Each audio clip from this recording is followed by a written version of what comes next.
You're listening to the Small Business Talk podcast with Cathy Smith, episode 65.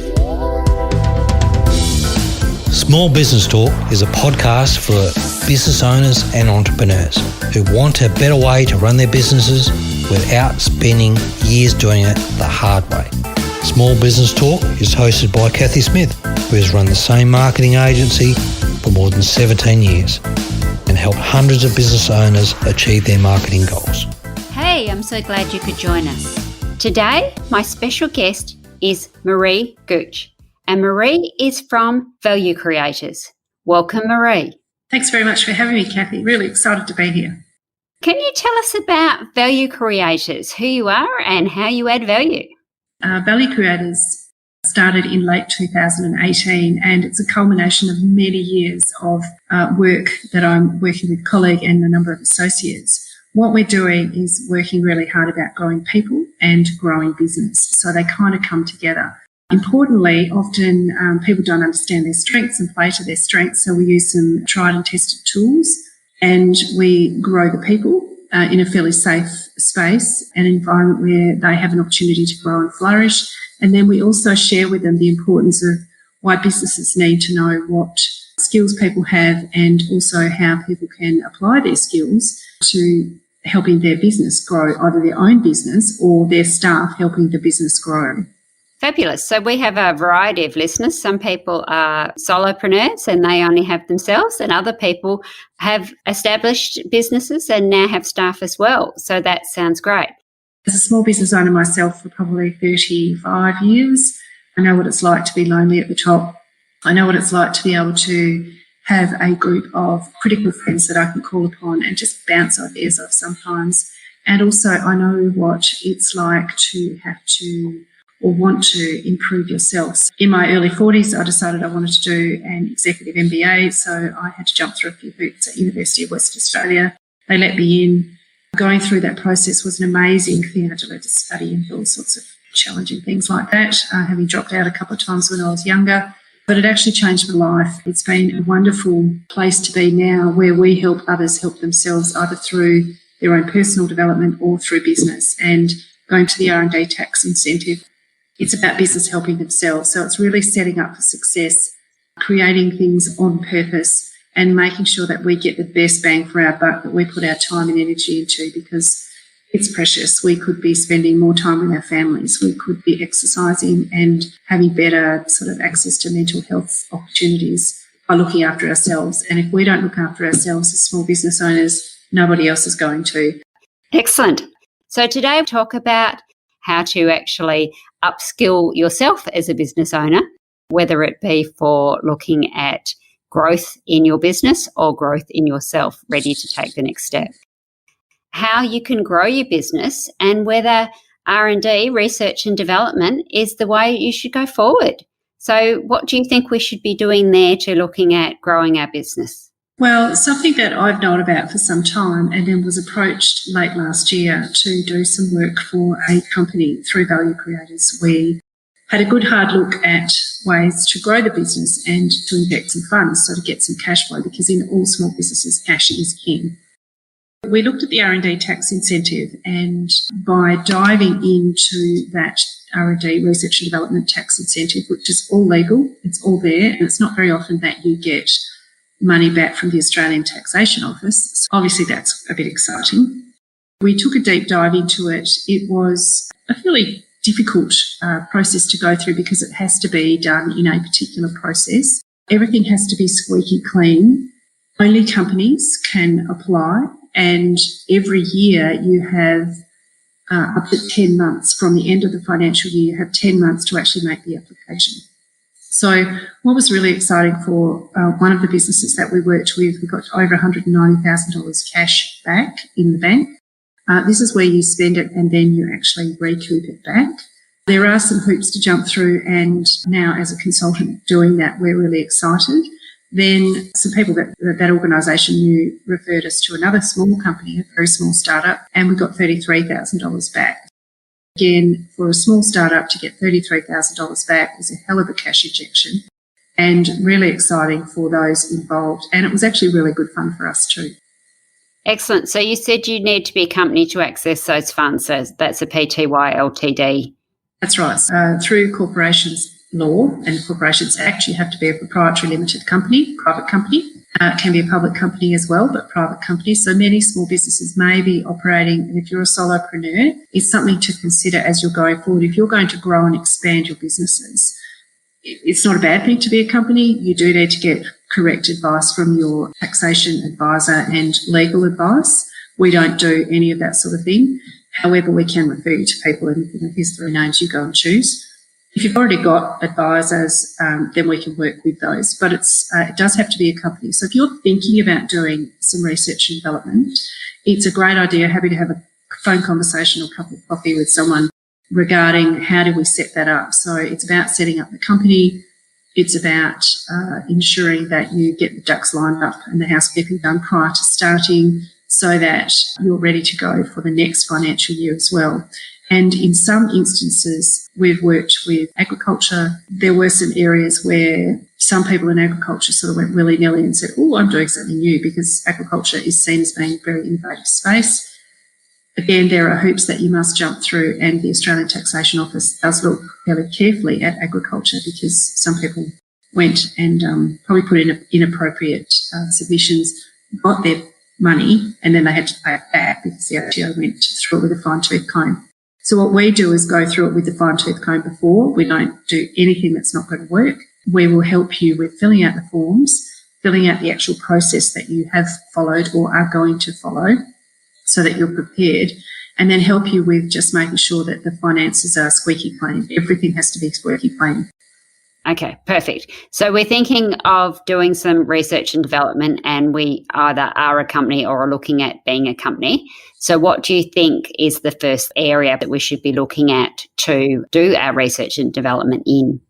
To qualify, it has to be new knowledge. So if you've got something that's new and innovative and exciting, that's new and innovative and exciting to you, it might be worth doing a double check and just finding out if there are other competitors in that space already. If it's not new knowledge, then it won't qualify.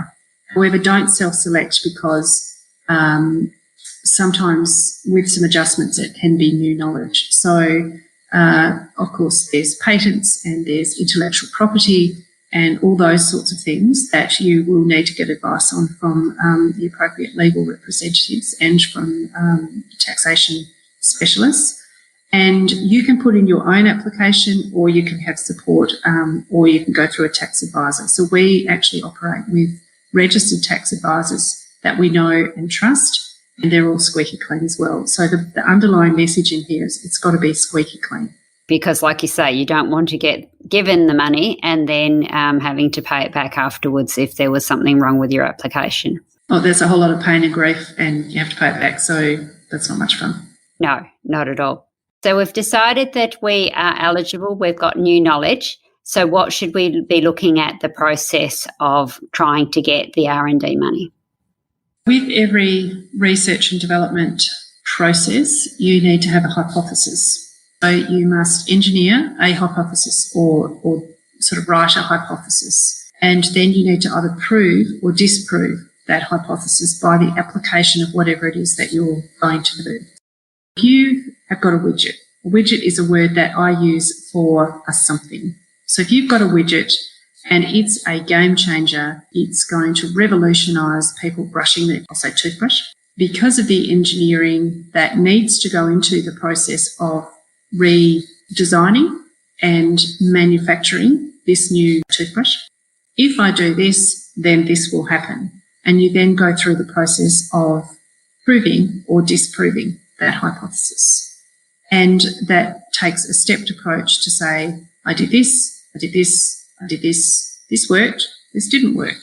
I did this, I changed, I did this, I did this. I needed some external consultant to come in and help me do this. We worked it out, and yes, it was going to work, or no, it wasn't going to work. The other part of it is that with every hypothesis, you then would look at what claims you can make in the business. So if you have a separate company set up, it's a good idea to just keep it to this R&D tax incentive claim potentially, So while it's around $1,000 to set up a new company, and you might think, really, do I need a new company? No, you don't, but it just makes it easier and it's cleaner for the ATO to follow. You can do it through your existing business, but you will need to have pretty much a separate P&L, profit and loss statement for it going forward. If these are starting to sound like double Dutch and your eyes are glazing over because it's getting all technical, that's where we can help you. And what we actually do through some of our workshops is help you deconstruct and understand why you need cash flow, why you need profit and loss statements, and what your balance sheet actually looks like and means for you as you grow your business and your wealth. So going back to the R&D tax incentive hypothesis, there are certain things you can claim and there are certain things you cannot claim. That's all stipulated in the form that you can check out on the Australian Taxation Office. All you have to do is Google R&D tax incentive and there's a whole lot of information there. Oz Industry also run workshops so that people can attend to understand if it is something that they could apply for and if they are eligible. Again, we say don't self-select. You feel free to give us a call, and it does have to be new knowledge, but we can help walk you through that. Okay, perfect. So have you got an example that you could let us in on about how you went through this process with somebody? I'll use an example of a widget only because of intellectual property and privacy. Of course. Consider a widget like a toothbrush, and going back to electric toothbrushes before they were invented. So we've got our normal toothbrush where we just do our free-throwing up, round, about, etc., that we were taught potentially as children. And then all of a sudden there's this new widget, and it's an electric toothbrush, and it's got this little fuzzy thing on the end that when you put it there, it just does all the work for you. Using that as an example, if that was going through this process, you would say, okay, I have this widget, this toothbrush. Now I have a second widget, a second toothbrush. What's new? What's different? So my hypothesis is I'm going to design and develop a new head to go on an electric gadget, widget, to see if that will make a difference to cleaning teeth. They will go through that. The hypothesis is that they are going to develop and design a new widget, toothbrush, and then they would trial it and trial it and trial it. Bear in mind, I think Mr. Dyson trialled his vacuum cleaners around 2,700 times before he got his bagless vacuum cleaner way back in the day. So you would go through, you work through the process, you test and trial, and all of a sudden, yes, you do have the widget or the toothbrush that is working well. However, it might have actually gone pear-shaped and gone, no, it doesn't work. So you would go through and disprove the hypothesis that you're going to come up with a new wonderful widget. So you cannot claim for everyday expenses in operating your business. And there's a whole list of other things. I won't go into them now, but there's a whole list of other things that are very much itemised there that you can and cannot claim for, certainly what you cannot claim for. And it will also check your eligibility at the ATO website. I hope that explains an example of how you would prove or disprove the hypothesis. The interesting thing with any research project is that it's difficult to prove something within 1 year. So generally you would kind of leave the door open for 3 years of proving or disproving, or even more if you're in the space of developing new knowledge all the time. So in agriculture, it could be something to do with precision agriculture. Way back in the day, it might have been going from ploughing up the ground with ploughs to using minimum till or no till, where the actual seed is pushed into the ground and there's very little changes to the ground when it comes to sowing the seed, and the leftover stubble from the previous year would be there to protect and sort of protect the young plants as they come up. So back in the day, that would have been an example of proving or disproving a hypothesis that we can invent this new seeding machine that's not going to disturb the ground, but we're still going to get the impact of having the seeds put into the ground. Okay, great. That's excellent. So if you go through and you disprove your hypothesis and your electric toothbrush doesn't actually clean your teeth better than the original version, can you still get the incentive money from there if you go through the whole process, the widget, the electric toothbrush that you're trying to create actually doesn't work? My understanding is you can. Okay. You do need a registered tax agent, and that registered tax agent, by doing helping through that submission, is that extra check and balance to make it really sure that it's squeaky clean and we've dotted the I's and crossed the T's and gone forward.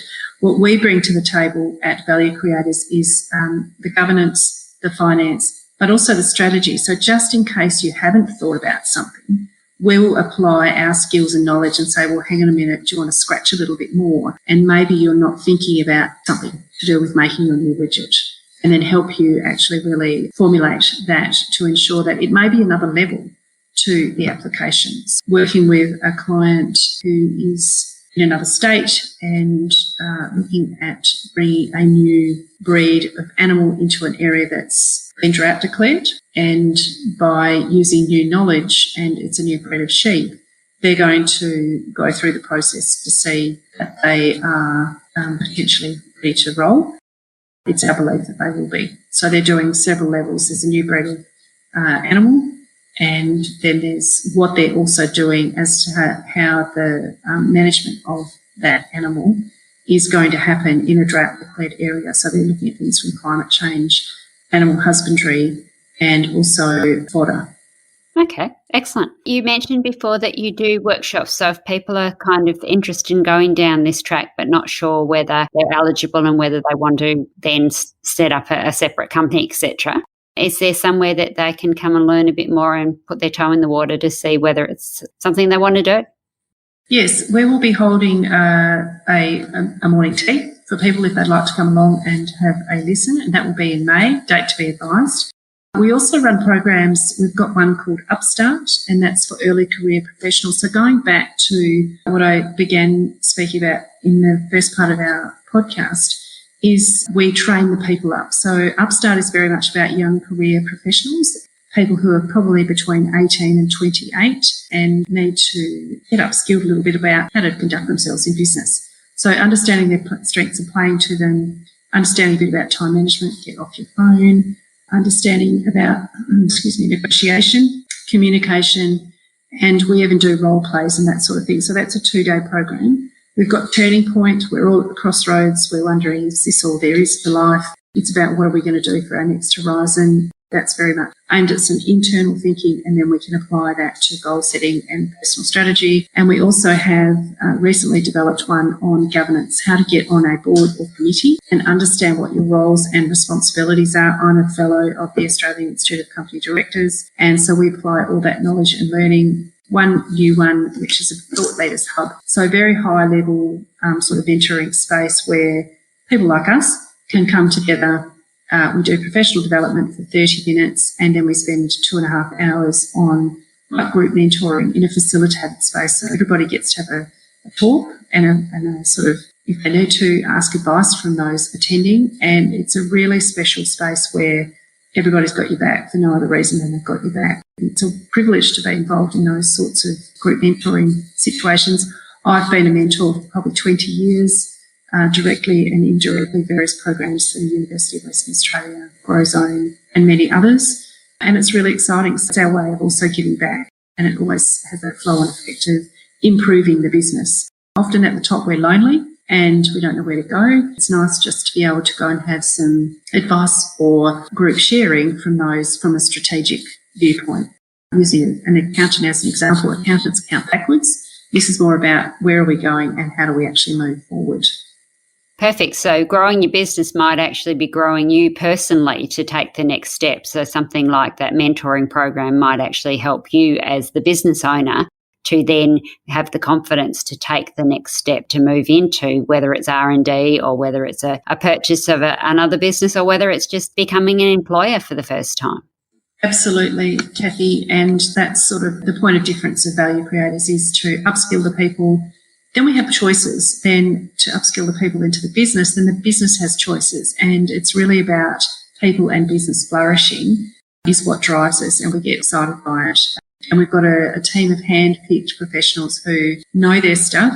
Often small business owners are really good at their craft or their art, whatever that may be, whether it's bricklaying or if it's driving cars as a taxi driver or just whatever it is. But often it's lonely because who do we go to get advice on things, or where do we go to just bounce an idea off someone as a critical friend? So that's the space that we really enjoy. And so far, we've had lots of wonderful feedback. We've delivered workshops to more than 1,000 businesses all over Western Australia over the last 10 years and bring all of these combined skills and efforts together. Yeah, absolutely love it. Because, yes, once you do become an employer, it's not like you go and have a little grizzle to your employees about what's happening in the business, because you've got to instill confidence in them. You're not wanting them to think that their jobs are at risk. Sometimes having an external mentor or somewhere where you've got a safe space to actually go and have a chat and say, well, I've got this problem, or I've got this issue, or this happened and it was absolutely fantastic, or I'm thinking of doing that.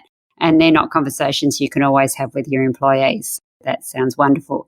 If anyone needs any information, we are available through valuecreators.com.au website, and you'll see there that there's a number of the programs, and also there'll be some information about the R&D tax incentive. If there's any reason, please give us a call. We're often driving using hands-free. Happy to have a chat as well, which actually is a really nice way to pass the time and talk to interesting people who are business owners. Thank you so much for the opportunity. It's been an absolute privilege to be involved, and give us a call.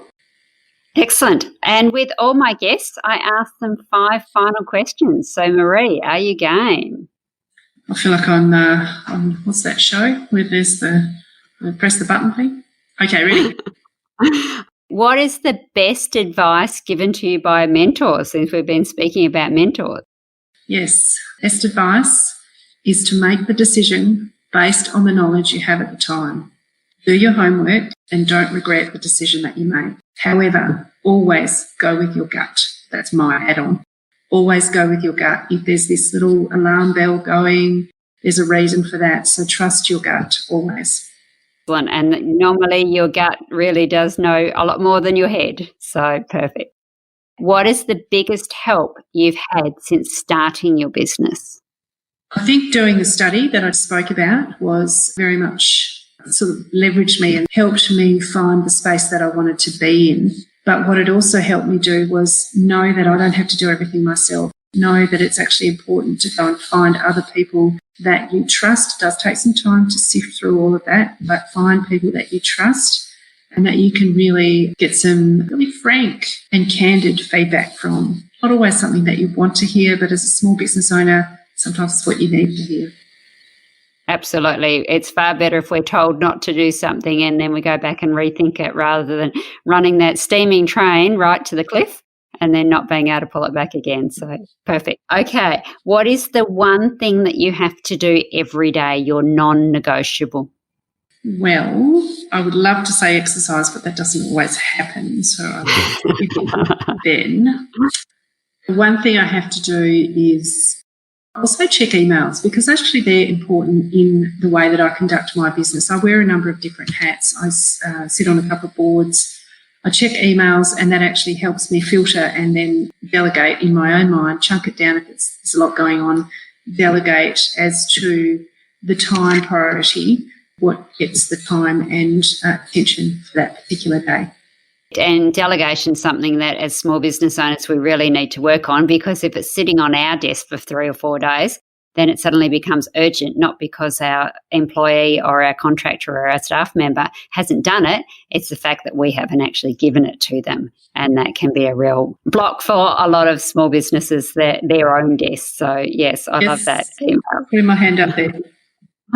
We're all guilty of it at some stage, and I think it's an ongoing process, myself included. What is your favourite business book and why? I really like Good to Great by Jim Collins and Great by Choice, and that's about people. It's about the people. So once the people are upskilled and can do things, then businesses flourish. But my favourite book is called The Tipping Point. A chap called Malcolm Gladwell. What is it that you've got, your widget or whatever it is, that you've got to get it to so that everybody wants a piece of it? So it's a fantastic strategy book written in really simple layman's terms, and you can knock it over in 2 days if you put your mind to it. Or it's chunked down into chapters, so you can read a bit each day. You can listen to it on a podcast or as an audio book. Malcolm Gladwell also has podcasts as well. However, I would recommend the audio book if you're travelling.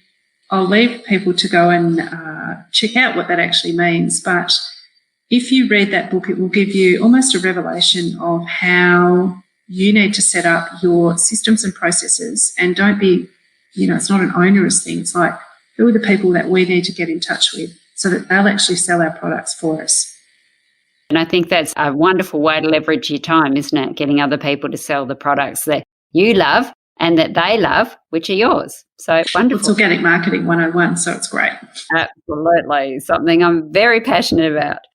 What do you wish you had known when you started your business? Well, funnily enough, as I speak with my colleague Anne-Marie O'Callaghan quite regularly, the programs that we run in Value Creators are all the things that we wished we'd known 30 years ago. So I'm showing my age now. I really wish someone had taken me by the hand and said, these are the things that you absolutely need to know going into your career. I was very fortunate that I did have mentors, but 35 years ago, it wasn't a common word and they were sort of organic. So I was very fortunate that I had a couple of male and female mentors growing up and then in my early 20s. And that advice that I gave earlier that came from one of my mentors about making decisions based on the information that you had at the time.